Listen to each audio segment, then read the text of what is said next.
पति पत्नी का जो रिश्ता होता है बहुत ही पवित्र और बहुत नेक रिश्ता होता है। ये रिश्ता एक विश्वास की अटूट डोर पर टिका होता है। अगर विश्वास किसी भी तरफ से जरा सा भी डगमगाने लगे तो होते हैं बहुत बड़े बड़े कांड। दोस्तों, आज की घटना जो मैं आपको बताने जा रहा हूँ, इसमें एक पति और पत्नी बड़े आराम से एक दूसरे के साथ रहने लगते हैं। दोस्तों, 8 साल इनकी शादी को हो जाते हैं। अचानक ही यहाँ पर एक तीसरे की एंट्री होती है।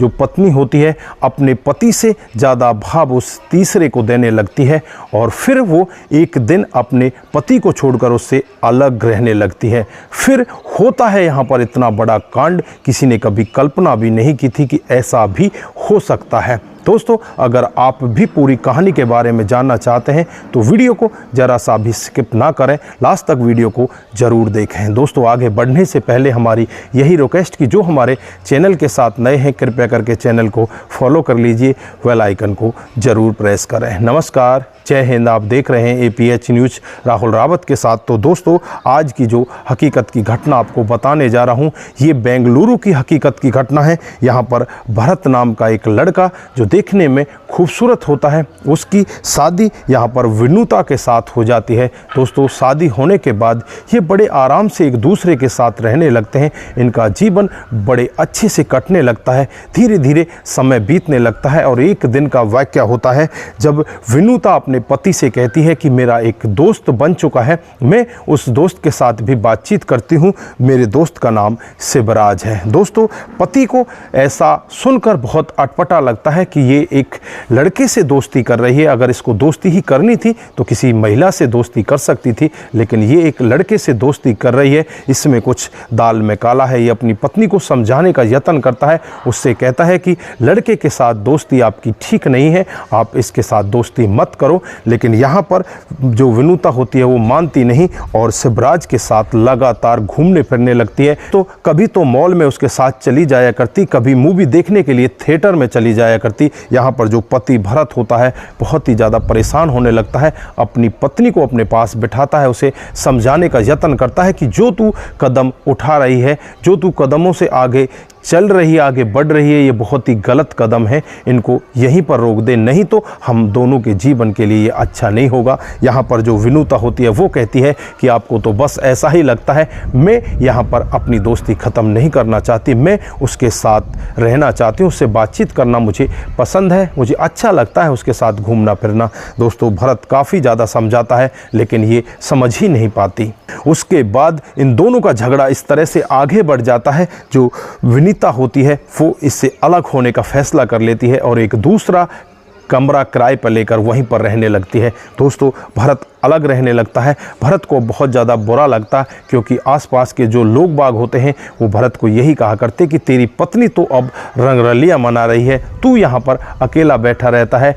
जो तेरी पत्नी कमरा किराए पर लेकर रहती है उस कमरे में कोई और ही रात को आता है। दोस्तों, जब भरत ये पूरा मामला लोगों के मुंह से सुनता है तो उसे और ज़्यादा गुस्सा बढ़ जाता है और गुस्से में वो एक ऐसा कदम उठा लेता है जिसकी कभी किसी ने कल्पना भी नहीं की थी। दोस्तों, एक दिन का वाक़या होता है जब विनीता बाजार गई होती है और अपने जो घर की चाबी है वो वहीं पर रख कर गई। दोस्तों, रात को 9 बजे विनुता बाजार से आती है और यहाँ पर भरत इसका पहले से ही इंतजार कर रहा होता है। विनुता अकेली नहीं आती, उसके साथ में उसका बॉयफ्रेंड शिवराज भी आता है।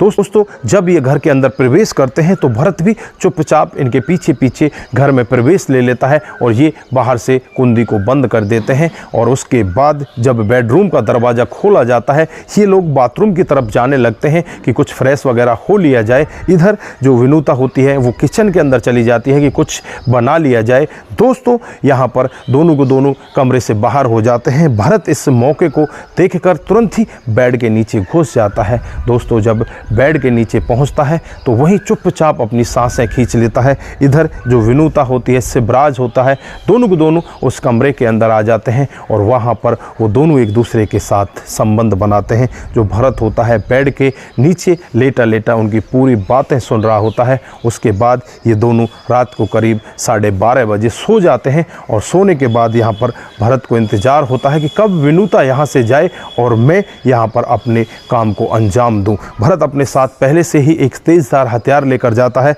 दोस्तों, होता भी कुछ ऐसा ही है। करीब 2:30 बजे के करीब जो विनुता होती है उसे बाथरूम जाना होता है, वो बाथरूम के लिए निकल जाती है और भरत तुरंत ही उठता है। शिवराज यहाँ पर गहरी नींद में सोया हुआ होता है। दोस्तों, विनुता को बाथरूम के अंदर वो बंद कर देता है, बाहर से उसका लॉक लगा देता है और उसके बाद शिवराज की छाती पर बैठ जाता है। ताबड़तोड़ जो उसके पास में तेज़धार हथियार था उससे ताबड़तोड़ उसके ऊपर वार करता है। लगातार वार किए जाते हैं, तड़प तड़प कर वहीं पर शिवराज की मौत हो जाती है। उसके बाद भरत उस बाथरूम के दरवाजे को खोलता है और वहाँ से विनुता बाहर आती है। विनुता जब इस तरह का पूरा क्राइम देखती है, इस तरह का वाक़या सामने देखती है कि उसके बॉयफ्रेंड की मौत हो चुकी है, तुरंत ही वो पुलिस को फ़ोन करती है। यहाँ पर जो भरत होता है वो भागता नहीं, वहीं पर खड़ा रहता है। पुलिस मौके पर पहुँच जाती है और पुलिस भरत को गिरफ्तार कर लेती है, क्योंकि यहाँ पर विनुता ने सारा वाक़या पुलिस को बता दिया था कि इसने ही इस शिवराज को मारा है। दोस्तों, उसके बाद पुलिस जब उसे गिरफ्तार करती है, उससे पूछताछ करती है, तो यहाँ पर भरत कहता है कि मुझे अपने किए का कोई भी पछतावा नहीं है, मैंने जो किया वो बिल्कुल ठीक है। जीवन भर जेल के अंदर भी रहूं तो भी मुझे कोई गम नहीं है, लेकिन मैं अपनी पत्नी को किसी गैर मर्द के साथ नहीं देख सकता।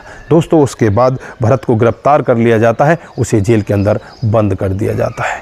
तो दोस्तों, यहाँ पर आप क्या कहना चाहते हो कि भरत ने जो कदम उठाए थे वो उचित थे या अनुचित थे? भरत कोई और भी तरीका अपना सकता था, वो पुलिस स्टेशन जा सकता था या कुछ और कर सकता था, अपनी पत्नी से तलाक ले सकता था, लेकिन भरत ने जो कदम उठाए क्या उचित थे, अनुचित थे? या उसकी पत्नी जो उसके पति के होते हुए किसी गैर मर्द के साथ इस तरह के संबंधों में थी, क्या वो उचित थी या अनुचित थी? आपकी जो भी राय है एक बार कमेंट बॉक्स में ज़रूर दीजिएगा। दोस्तों, आज के लिए बस इतना ही, फिर मिलते हैं किसी नए मोड के साथ। तब तक के लिए आप अपना ख्याल रखें, परिवार का ख्याल रखें, सतर्क रहें, सावधान रहें और अपने साथ में, अपने परिवार के साथ में ऐसे क्राइम को होने से ज़रूर बचें। नमस्कार, जय हिंद,